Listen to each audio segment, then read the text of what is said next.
عن أنس قال قال رسول الله صلى الله عليه وسلم اعتدلوا في السجود ولا يبسط أحدكم ذراعيه انبساط الكلب انبساط الكلب.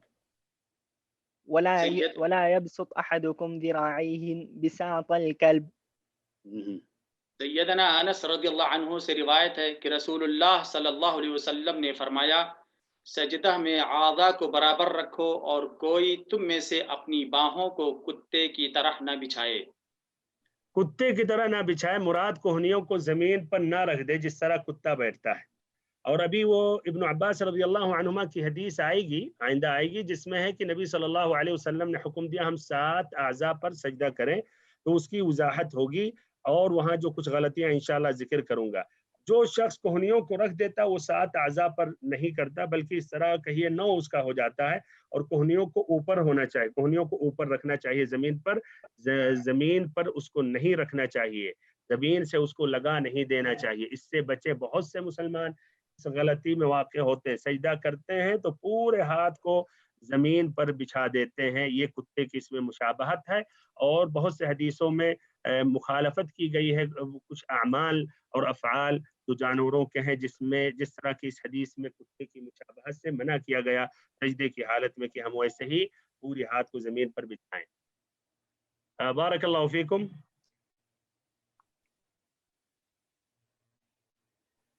عن البراء بن عازب قال سمعت النبي صلى الله عليه وسلم قرأ في العشاء بالتين والزيتون فما سمعت أحدا أحسن صوتا منه.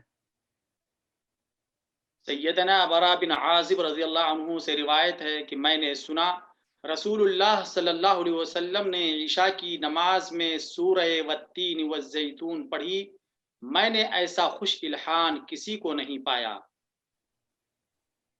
بارک اللہ فیکم. اس حدیث میں بات واضح ہوئی کہ عشاء کی نماز میں آپ صلی اللہ علیہ وسلم تخفیف کرتے تھے، اور اس میں آپ نے یہ صورت پڑھی، اور ایسے مزید واضح ہوگا معاذ رضی اللہ عنہ کی حدیث سے کہ آپ صلی اللہ علیہ وسلم نے بتایا کہ عشاء کی نماز میں کون کون سی صورتوں کا اہتمام کیا جائے. بارک اللہ فیکم. عن جابر قال كان معاذ يصلي مع النبي صلى الله عليه وسلم ثم يأتي فيؤم قومه فصلى ليلة مع النبي صلى الله عليه وسلم العشاء ثم أتى قومه فأمهم فافتتح بسورة البقرة فانحرف رجل فسلم ثم صلى وحده وانصرف فقالوا له أنافقت يا فلان؟ قال لا والله ولآتين رسول الله صلى الله عليه وسلم فلا أخبرنه. فأتى رسول الله صلى الله عليه وسلم فقال يا رسول الله إنا أصحابنا واضح نعمل بالنهار وإن معاذا صلى معك العشاء ثم أتى فافتتح بسورة البقرة.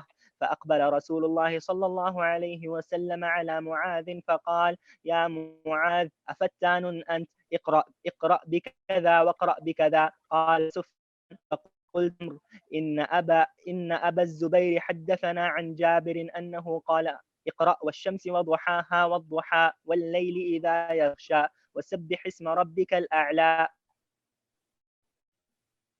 سیدنا جابر رضی اللہ عنہ سے روایت ہے کہ سیدنا معاذ بن جبل رضی اللہ عنہ رسول اللہ صلی اللہ علیہ وسلم کے ساتھ نماز پڑھتے، پھر گھر آ کر اپنے لوگوں کی امامت کرتے. وہ ایک رات رسول اللہ صلی اللہ علیہ وسلم کے ساتھ عشاء کی نماز پڑھ کر آئے، پھر اپنی قوم کی امامت کی اور سورہ بقرہ شروع کر دی. ایک شخص نے منہ موڑ کر سلام پھیر دیا اور اکیلے پڑھ کر چلا گیا. لوگوں نے کہا شاید تو منافق ہے. وہ بولا نہیں، میں منافق نہیں ہوں، اللہ کی قسم میں رسول اللہ صلی اللہ علیہ وسلم کے پاس جاؤں گا اور آپ سے کہوں گا. پھر وہ آپ صلی اللہ علیہ وسلم کے پاس آیا اور عرض کیا یا رسول اللہ ہم اونٹوں والے ہیں، دن بھر اونٹوں سے پانی نکالتے ہیں. اور سیدنا معاذ رضی اللہ عنہ آپ کے ساتھ عشاء کی نماز پڑھ کر آئے اور سورہ بقرہ شروع کی. یہ سن کر رسول اللہ صلی اللہ علیہ وسلم سیدنا معاذ رضی اللہ عنہ کی طرف متوجہ ہوئے اور فرمائے اے معاذ کیا تو فساتی ہے جو لوگوں کو نفرت دلانا چاہتا ہے اور فتنہ کھڑا کرتا ہے، یہ صورت پڑھا کر. سفیان نے کہا میں نے عمر سے کہا ابو زبیر نے سیدنا جابر رضی اللہ عنہ سے بیان کیا کہ آپ صلی اللہ علیہ وسلم نے فرمایا والشمس وضحاها والضحى واللیل اذا یغشا اور سبح اسم ربک الاعلی پڑھا کر. بارک اللہ فیکم. یہ مشہور حدیث ہے معاذ رضی اللہ عنہ کی، اور اس حدیث سے متعدد فائدے ماخوذ ہیں. میں اختصار کے طور پر 4 فائدہ ذکر کرنے کی کوشش کروں گا. پہلا فائدہ یہ ہے کہ امام اور مقتدی کی نیت میں اگر فرق ہے، بمعنی امام فرض نماز پڑھ رہا ہے یا نفل، اور مقتدی نفل پڑھ رہا ہے یا فرض پڑھ رہا ہے، تو کوئی حرج نہیں ہے. اور ادھر اس سوال کا جواب میں دے رہا ہوں جو رمضان میں وہ کچھ بھائی سوال کرتے ہیں. رمضان مبارک 15 دن باقی، اللہ تعالیٰ سے دعا کرتے ہیں خیر و عافیت کے ساتھ یہ مہینہ، یہ مبارک مہینہ داخل ہو اور ہم سبھی امن و امان اور صحت اور سلامتی کے ساتھ رہیں، اور یہ ایسی وبائی بیماریاں بھی ختم ہو جائیں باذن اللہ عز و جل. تو رمضان میں سوال آتا ہے کہ اگر ہم مسجد میں داخل ہو رہے ہیں اور امام تراویح کی نماز پڑھ رہے ہیں اور ابھی ہم نے عشاء کی نماز نہیں پڑھی، تو کیا ہم عشاء الگ سے پڑھیں؟ ہم اکثر دیکھتے ہیں مسجدوں میں ڈبل دوسری جماعت کرتے ہیں، تیسری، اور تشویش ہوتی رہتی ہے، آگے امام تراویح پڑھ رہے ہیں، پیچھے وہ مصلین یا الگ ایک جماعت کے رہتے ہیں. اس حدیث پر اگر ہم غور و فکر کریں تو ایسے الگ جماعت بنانے کی ضرورت نہیں، امام کے پیچھے داخل ہو جائیں. امام تراویح کی نماز پڑھا رہے ہیں اور آپ کی نیت ہے عشاء کی نماز، امام جب سلام پھیرے تو مزید 2 رکعت اور پڑھ لیں آپ. تو اس حدیث سے دلیل ہے. اور امام ایسے ہی اگر آپ سفر میں ہیں، امام عصر کی نماز پڑھ رہا، آپ نے ظہر کے ارادے سے اس کے پیچھے داخل ہو گئے، کوئی حرج نہیں ہے. اس حدیث میں یہ دلیل ہے، اس لیے کہ معاذ رضی اللہ عنہ نبی صلی اللہ علیہ وسلم کے ساتھ عشاء کی نماز پڑھ لیتے تھے فرض، پھر آ کے اپنی قوم میں کیا پڑھاتے تھے؟ نفل ہے ان کے حق میں. عشاء کی نماز پڑھتے تھے لیکن ان کے حق میں یہ نفل شمار ہوتا تھا، اور پیچھے جو مقتدین ہوتے تھے ان کے حق میں فرض ہوتا تھا. تو یہ پہلا فائدہ. دوسرا فائدہ یہ ہے کہ اگر ضرورت پڑ گئی تو مقتدی اپنے امام کو چھوڑ سکتا ہے اور وہ نماز سے نکل سکتا ہے کہ نہیں؟ اگرچہ یہ دنیاوی امور سے اس کا تعلق ہو، مان لے کوئی ایسا مسئلہ ہے جو ضروری ہے، اگرچہ اس کا تعلق کچھ دنیاوی امور سے ہے، تو اس میں کوئی حرج نہیں ہے اگر ضرورت ہو، شدید ضرورت ہو، اس میں معمولی چیزوں کے لیے نہیں. ایسے ہی تیسرا فائدہ یہ ہے کہ جس طرح کی فتنہ شر سے ہوتا ہے یا شر میں فتنہ ہے، تو کبھی کبھی کچھ خیر کی نیت کرنے والوں سے بھی فتنہ صادر ہو سکتا ہے، بلکہ کچھ صالحین اور نیکوکاروں سے بھی فتنہ واقع ہو سکتا ہے.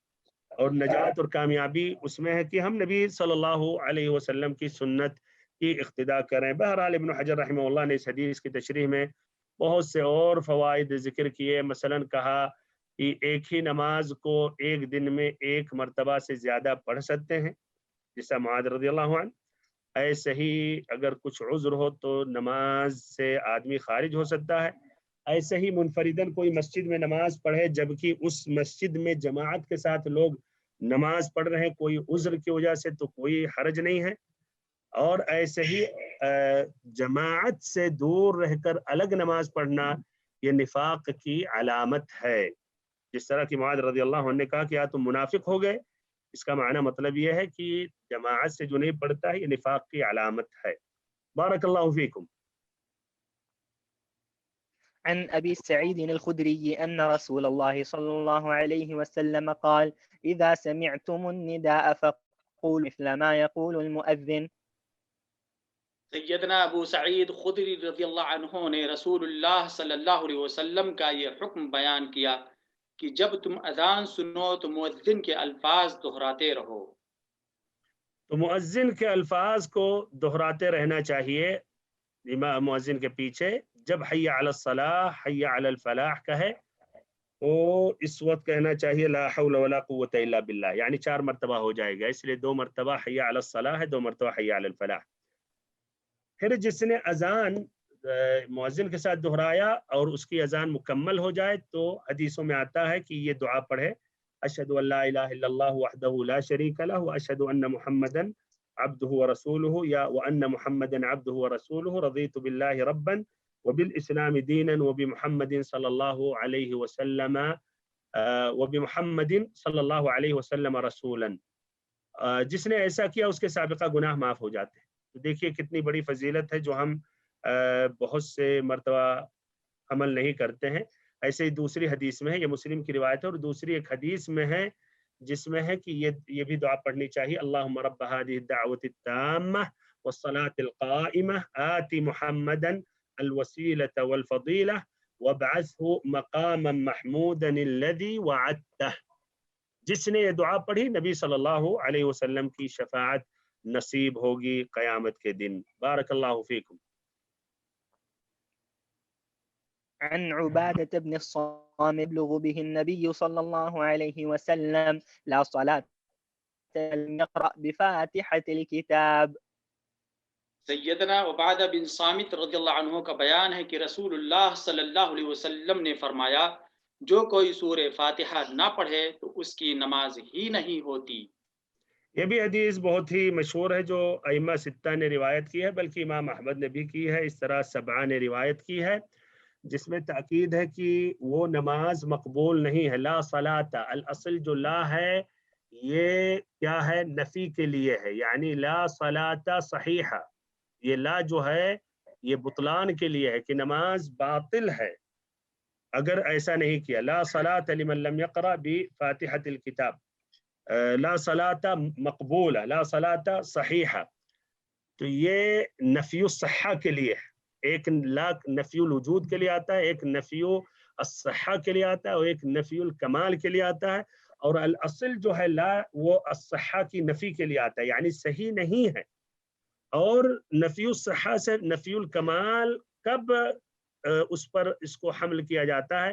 اگر کوئی بین دلیل اور واضح اس پر کوئی دلیل ہو. تو یہاں یہ خطاب تمام قسم کے جو نمازی ہیں، چاہے وہ امام ہو، چاہے وہ مقتدی ہو، چاہے وہ منفرد ہو، سبھی کے لیے ہے کہ نماز مقبول نہیں اگر سورۃ الفاتحہ کی تلاوت نہیں کی جاتی ہے. اس لیے میں ادھر تاکید کروں گا بھائیوں اور بہنوں، اختلافات فقہی مسائل بہت زیادہ ہیں، اور لا شک وہ فقہی جو مسائل ہیں اس میں ہمیں تشدد نہیں کرنی چاہیے، لیکن ہر آدمی کی یہ ذمہ داری ہے کہ اپنے آپ کو سنت، اپنے آپ پر سنت کو لازم کرے اور حدیث کی روشنی میں جو اقرب الی الصواب ہے اس کو لے لے، اور اپنی نماز میں خلل یا شک کی گنجائش نہ رکھے. تو نماز میں سورۃ الفاتحہ پڑھ لے، چاہے وہ امام ہو، چاہے وہ مقتدی ہو، چاہے منفرد ہو، جہری نماز ہو یا سری نماز ہو، سبھی کے لیے یہ حکم ہے. اور اس طرح اس موضوع میں اور بھی بے شمار حدیثیں ہیں. بارک اللہ فیکم.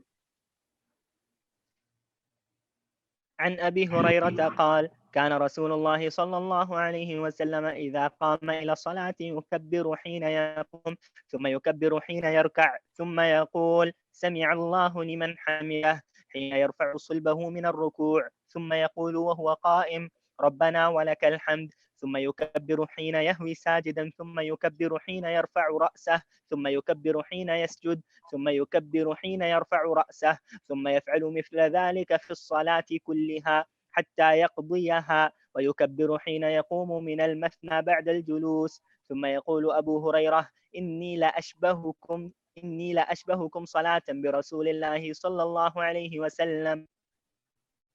سیدنا ابو ہریرہ رضی اللہ عنہ کا بیان ہے کہ رسول اللہ صلی اللہ علیہ وسلم جب نماز پڑھنے کے لیے کھڑے ہوتے تو تکبیر کہتے، پھر رکوع کے وقت تکبیر کہتے، اور رکوع سے سر اٹھاتے ہوئے سمع اللہ لمن حمدہ کہتے، اور پھر یوں ہی کھڑے کھڑے ربنا ولک الحمد پڑھتے، اور جب سجدہ کرتے تو تکبیر کہتے، اور سجدہ سے سر اٹھاتے وقت بھی تکبیر کہتے، اور ختم نماز تک ہر نشست و برخاست کے وقت تکبیر کہتے تھے، اور 2 رکعت کے بعد جب قیام کرتے تو پھر اللہ اکبر کہتے. اس کے بعد سیدنا ابو ہریرہ رضی اللہ عنہ نے کہا کہ تم سب لوگوں کی بنسبت میں رسول اللہ صلی اللہ علیہ وسلم کی نماز کی طرح نماز پڑھتا ہوں. بارک اللہ فیکم. یہ حدیث تو واضح ہے اور یہ اس پر الحمدللہ ہم سبھی عمل کرتے ہیں، اللہ اکبر کہتے ہیں.